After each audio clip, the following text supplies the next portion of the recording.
One man in Dutch football history was voted out of his own captaincy by the players he led to a European Cup.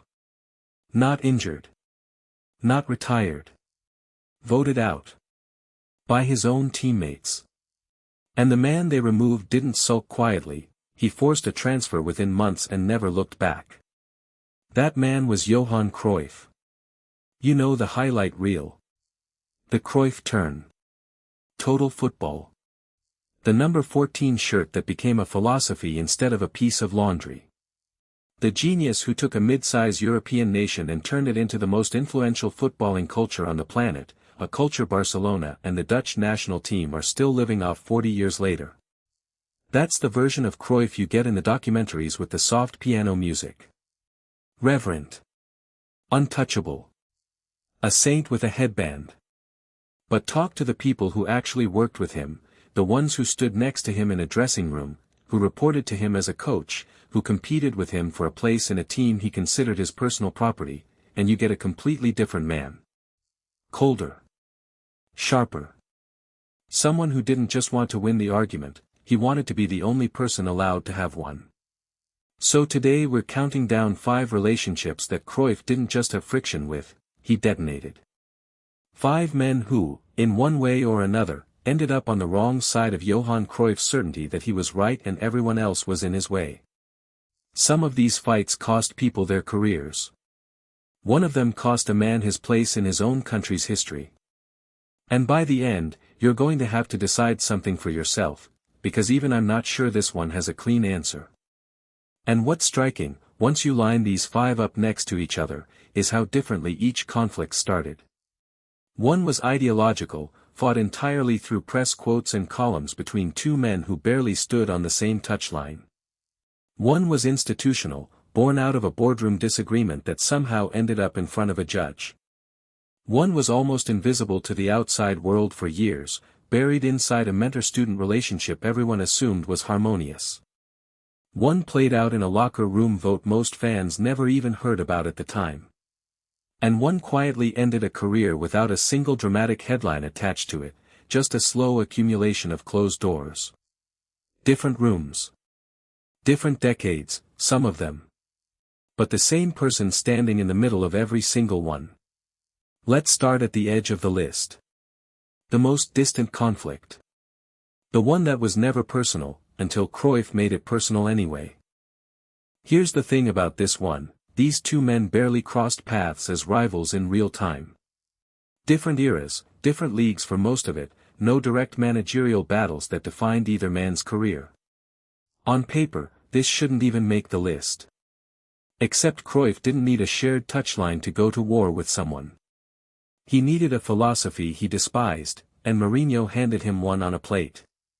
Cruyff spent the back half of his life as football's self-appointed conscience, a columnist, a pundit, a man who treated the sport's tactical direction as something he was personally responsible for protecting. And when Mourinho arrived with a brand of football built on discipline, low blocks, counters, and results over romance, Cruyff didn't see a rival coach. He saw a threat to the entire belief system he'd spent his life building. He didn't stay quiet about it either. In columns and interviews across the 2000s, Cruyff repeatedly framed Mourinho's approach as everything wrong with modern football, reactive instead of proactive, cynical instead of expressive, obsessed with not losing instead of daring to win. To Cruyff, that wasn't just a different tactical school. That was a betrayal of what football was supposed to be for. Mourinho, for his part, didn't grovel. He pointed to trophy cabinets. He pointed to the fact that his teams won things Cruyff's disciples sometimes didn't. It became less a debate and more 2 men speaking completely different footballing languages, each convinced the other was actively damaging the sport. Let me be fair for a second, Cruyff wasn't wrong that total football changed the game permanently, and he wasn't wrong that a purely defensive approach can be joyless to watch. But there's something almost telling in how personally he took a philosophical disagreement with a man he barely had to share a technical area with. This is a preview of a pattern you're going to see over and over on this list. Cruyff didn't just disagree with people. He needed them to be wrong, publicly, and he needed everyone watching to know it. Mourinho was the distant one. The next name on this list was much, much closer to home. If Mourinho was ideological warfare from a distance, Van Gaal versus Cruyff was trench warfare at close range, inside the same buildings, over decades. On the surface this was a football disagreement. Cruyff believed in individual freedom within a system, give gifted players room to improvise, build structure around talent rather than the other way round. Van Gaal believed in the collective above everything, discipline, interchangeable parts, a machine that worked whether or not any single player had a good day. Two philosophies that both came out of the same Ajax tradition, and both men were convinced only one of them had actually understood it correctly. That alone would have been enough for a rivalry. Football people disagree about systems all the time. But this one didn't stay in the tactical realm. It got personal, and it got ugly, and it eventually ended up somewhere neither man's reputation should have had to go, a courtroom. The dispute at Ajax escalated over boardroom influence as much as tactics, with Cruyff publicly attacking the club's direction under Van Gaal's stewardship and Van Gaal pushing back just as hard in the press. What made it worse was that the conflict bled into deeply personal territory involving family tragedy on Van Gaal's side, territory that by most standards should have been off-limits even in the middle of a professional feud. It wasn't. The two men's disagreement became public, bitter, and impossible to separate from their personal history, and it eventually landed in legal proceedings tied to the power struggle at the club they both loved and both believed only they understood correctly. To be fair to Cruyff here, his criticism of Ajax's direction under Van Gaal wasn't coming from nowhere. He'd built the identity these people were now, in his view, mismanaging. He had skin in the game that went beyond ego. But when a disagreement about pressing structures and squad rotation turns into a lawsuit, something has gone past football. And Cruyff was in the middle of it every time. What makes this one sting more than a normal club politics story is the shared history underneath it. These weren't two strangers who happened to end up at odds over a job. Van Gaal had come up through the same Ajax academy culture Cruyff had helped define, absorbed a version of the same principles, and then built his own coaching identity partly in reaction against Cruyff's version of them. In a lot of ways, Van Gaal was the closest thing football produced to a rival heir, someone who could plausibly claim to understand the Ajax philosophy as deeply as Cruyff did, just with a different conclusion about how much freedom players should be given inside it. That's precisely why Cruyff couldn't let it go. A stranger with a different philosophy is background noise. A peer with a different philosophy, operating inside the same institution, using the same language, claiming the same inheritance, that's a direct challenge to the idea that there's only one correct way to read the gospel Cruyff considered himself the author of. That's 4 and 5. Ideological distance, then institutional warfare. Next, we go somewhere Cruyff almost never let anyone go, into the relationship with the one man who was supposed to be above him in the hierarchy altogether. Every genius has an origin story, and Cruyff's has a name attached to it, Rinus Michels. The manager who built the Ajax machine. The architect of total football before Cruyff became its most famous executor. If there is one person on this entire list who arguably made Johan Cruyff, it's him. And even he couldn't fully control what he built. That's what makes this entry different from the other four. This isn't rivalry between equals or ideological warfare with a stranger. This is about what happens when the student outgrows the framework the teacher built for him, and refuses to pretend otherwise, even in the middle of a match, even in front of the entire footballing world. The stories from Cruyff's playing days under Michels, first at Ajax and later with the Dutch national side, describe a player who treated tactical instructions less like commands and more like suggestions open to negotiation. Cruyff usually won by simply doing what he wanted on the pitch and being right often enough that nobody could argue with the result. Positional systems that Michels had drilled into the rest of the squad would bend around whatever Cruyff decided the game needed in that moment. Formations existed as a starting point, not a leash. Here's the part that should sound insane and somehow doesn't: if you know anything about Cruyff, he would override instructions mid-match. Not sulk about it afterward. Not push back in a private conversation at halftime. In the moment, in front of everyone, he would simply play the game the way he believed it needed to be played, and the rest of the team would adjust to him rather than the other way around. Let's be fair to Michels for a second, this wasn't pure chaos.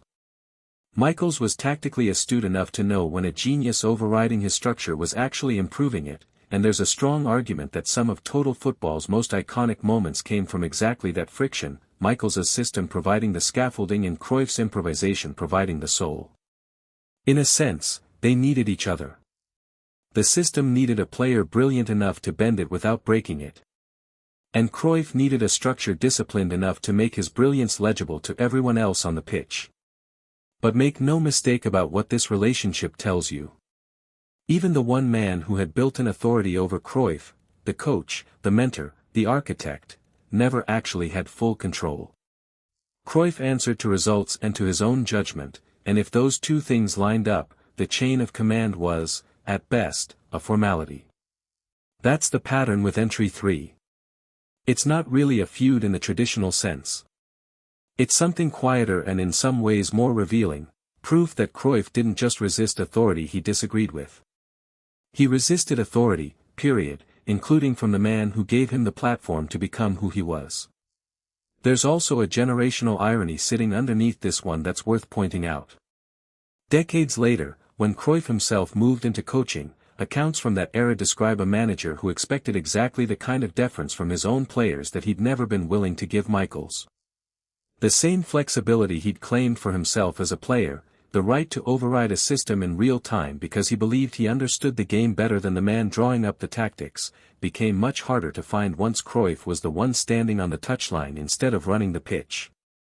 Whether that's hypocrisy or simply the natural evolution of a genius who'd earned the right to demand what he once took without asking is, again, something this list is going to leave for you to decide. Numbers 5 through 3 were about ideology, institutions, and authority. Number 2 is where it gets personal in a different way, because this is the one where his own teammates turned on him. Picture this. You've just captained your club to a European Cup. You are, by every measurable standard, the best player on the continent. And your own teammates get together, take a vote, and decide they don't want you as captain anymore. That happened. And the man at the center of it, the one widely understood to have led the push against Cruyff, was Piet Keizer, Cruyff's own Ajax teammate, a winger good enough to be a genuine attacking partner rather than a supporting act. The specifics of exactly what triggered the dressing room revolt have been argued over for decades. Accounts point to resentment over Cruyff's influence on team decisions bleeding well beyond what a normal captain, even a brilliant one, would typically control. Squad matters, tactical calls, even commercial arrangements around the club reportedly had Cruyff's fingerprints on them in ways that some teammates felt crossed a line between leadership and control. Keizer, by most accounts, became the figure other players rallied around when they decided that line had been crossed. The vote happened. Cruyff lost the captaincy. And here's where the pattern from every other entry on this list shows up again, just with higher stakes. Cruyff did not accept it quietly, did not spend a season proving his critics wrong from within the group, did not stay and rebuild trust. Within a relatively short window, he forced his way out of Ajax entirely, engineering a transfer that took him away from the club where he'd already become a legend, a European champion, a symbol. Think about the message that sends. This wasn't a player leaving for more money or a bigger stage in the conventional sense. Cruyff already had the biggest stage that existed for a footballer of that era. This was a player who, the moment his own locker room decided he didn't get to be the unquestioned center of everything anymore, chose exile over compromise. Let me be fair to the other side of this one too. Captaincy in a dressing room isn't supposed to function as a personal fiefdom, no matter how talented the person holding the armband is. If Cruyff really had extended his influence into territory that made teammates uncomfortable, the vote wasn't teammates being petty. It was a group trying to correct something. But Cruyff's response to that correction, total departure rather than any attempt at reconciliation, tells you everything about how he understood his own relationship to the team he'd led to glory. He wasn't a member of it. In his own mind, he was the reason it existed. That's two players deep into personal betrayal. But the most damaging entry on this list isn't about a captaincy or a locker room vote. It's about a career that never got to happen the way it should have, and Cruyff's fingerprints are all over why. Everything else on this list, the ideological wars, the boardroom lawsuits, the mentor who lost control, the captaincy coup, all of it was damaging in its own way. But none of it ended a man's international career outright. This one did. Van Beveren's story is where tactical disagreement, regional politics, and commercial interest all collided at once, and Cruyff sat at the intersection of every single one of those pressures. Start with the tactical layer. Cruyff had extremely specific ideas about who belonged in a Dutch system built around his principles, not just talent, but a certain type of footballing intelligence, a willingness to play the way he believed the game should be played. When a player's style clashed with that vision, Cruyff wasn't shy about making his opinion known, and his opinion carried weight far beyond what a normal pundit or ex-players would, because everyone in Dutch football understood that Cruyff's judgment functioned as something close to gospel. Then there's the regional layer, which is easy to underestimate if you don't know Dutch football's internal politics. Club rivalries in the Netherlands have historically carried real weight in how the national team gets assembled, who gets picked, who gets benched, whose style gets prioritized, often tracks uncomfortably closely with which club produced them and which faction inside Dutch football that club represents. Cruyff, as the most powerful voice in that ecosystem for most of his post-playing life, was never just offering neutral tactical assessments. He was operating inside, and shaping, those same regional fault lines. And then, on top of tactics and regionalism, add commercial disputes. Sponsorship arrangements, image rights, the business side of the national team that rarely makes the highlight reels but absolutely shapes who gets prioritized behind the scenes. Cruyff had his hands in that world too, and when a player's commercial interests or affiliations cut against arrangements Cruyff was connected to, that added yet another layer of friction most fans never saw play out in public. Put those three things together, tactical judgment, regional politics, and business interest, all filtered through one man who had accumulated enough influence to make his opinion feel less like an opinion and more like a verdict, and you get something that goes past a personal feud. You get a career quietly strangled by an accumulation of pressure from someone who, by that point in his life, functioned less like a former player with opinions and more like an institution unto himself. Let me be fair here, because this is the entry that most deserves it. Cruyff didn't act alone. Federations, other coaches, other power brokers inside Dutch football all played a role in any given player's international fate, and it would be too simple to lay an entire lost career at one man's feet. But when the person whose judgment carries the most institutional weight in your footballing culture decides you don't fit his vision, for tactical reasons, or regional ones, or commercial ones, or some tangle of all three, the odds stop being about ability. And that's exactly what happened here. This is the one entry on the list where, he was hard to work with, stops being a fun anecdote for a countdown video and becomes something closer to a genuine cost. A career that should have played out differently, quietly ended by the accumulated weight of one man's certainty that he knew best. What separates this from the other four entries is the absence of a dramatic public moment. There's no lawsuit filing you can point to, no locker room vote with a clear before and after, no press column with a headline everyone remembers. This is the slow kind of damage, the kind that happens through selection decisions never fully explained, through a player quietly falling out of favor over a series of choices made by committees where Cruyff's voice happened to carry more weight than everyone else's combined. That's arguably what makes it the most damaging entry rather than the least. The other four conflicts are visible. People could see them happening, take sides, argue about them in real time. This one happened mostly in the dark, which meant there was no public pressure valve, no moment where the football world collectively pushed back on Cruyff's judgment before the damage was already done. It's also worth sitting with how differently this reads depending on which side of the story you trust. From Cruyff's side, this would likely have been framed as simple footballing standards, a refusal to lower the bar for a player he didn't believe fit the system, regardless of the personal cost.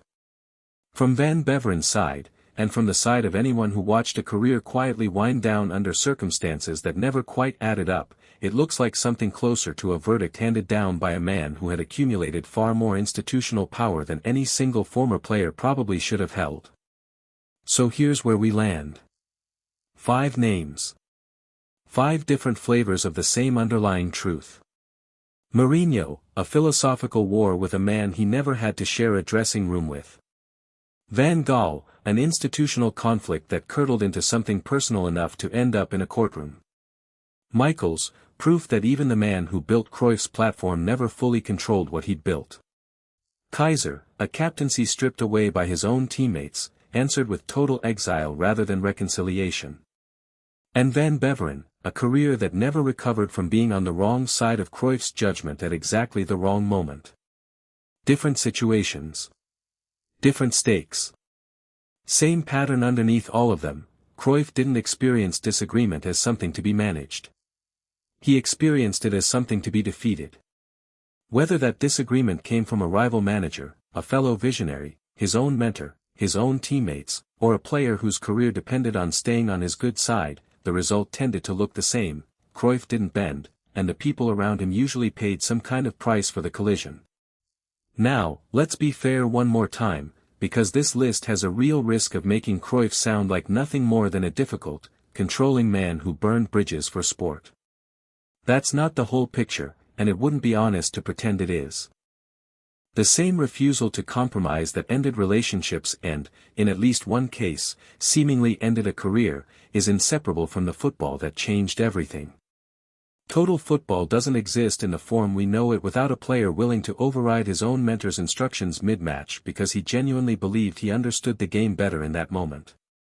Barcelona's modern identity, the possession principles, the positional discipline, the pressing structure that eventually produced an entire generation of the sport's most influential coaches, traces directly back to a man who was, by nearly every account on this list, nearly impossible to work with. The same certainty that cost Keizer his captain, that put Van Beveren's international career in the wrong column, that dragged Van Gaal into a courtroom, that certainty is also the reason football looks the way it does today, decades after Cruyff stopped playing it. That's not a redemption arc. It's not meant to be. It's a genuinely uncomfortable truth, the qualities that made Cruyff the most influential footballing mind of his generation and the qualities that made him someone teammates voted out and rivals never fully forgave are not separate qualities. They're the same one, pointed in different directions depending on who was standing in front of him. Think about what actually connects these 5 names. Mourinho never worked a day alongside Cruyff, and still ended up cast as a villain in Cruyff's worldview simply for building a footballing philosophy that competed with his. Van Gaal came from the exact same footballing bloodline and still couldn't avoid a courtroom. Michels built the platform Cruyff stood on and still watched him improvise past every instruction the moment he disagreed. Keizer was a teammate, an equal by any reasonable definition, and still got exiled from Cruyff's good graces the moment he organized against him. And Van Beveren wasn't even in direct conflict with Cruyff in the traditional sense, just unlucky enough to exist on the wrong side of tactical, regional, and commercial lines Cruyff had drawn without ever needing to raise his voice. 5 different distances from Cruyff. 5 different kinds of relationship. One identical outcome once each of them, in their own way, stopped agreeing with him. And here's the detail that makes this whole story impossible to close neatly. Years later, when Cruyff was asked to name his all-time Dutch 11, his personal, definitive list of the best Dutch footballers who ever played, Van Beveren was on it. The same man whose career Cruyff's influence had helped derail earned a place in Cruyff's own Hall of Fame, from Cruyff himself. No apology attached. No explanation. Just the name, sitting there in the list, decades after the damage was done. Maybe it was Cruyff's version of an apology, the only kind a man like him was ever going to give, not in words, but in a quiet acknowledgement on a piece of paper nobody made him publish. Or maybe it was just an honest assessment of ability that happened to land, awkwardly, next to everything else on this list. Make of that what you want. I'm still not sure what to make of it myself. So here's the question I actually want an answer to, because I don't think there's an obvious right one. Does genius like this earn a pass on how it treats people, or does the cost, the careers, the friendships, the relationships this list just walked through, matter just as much as what it built? It would be easy to end this video with a tidy line about how great men are rarely easy men, and leave it there. But that framing lets Cruyff off too gently, and it flattens the people on the other side of this list into footnotes in someone else's greatness. Van Beveren doesn't get his career back because Cruyff eventually put him in an all-time 11. Keizer didn't get his friendship back. Van Gaal didn't get to undo a courtroom. Those costs are permanent in a way that Cruyff's legacy, sitting comfortably in documentaries and statues and stadium names, mostly isn't. Maybe that's the actual point of a list like this.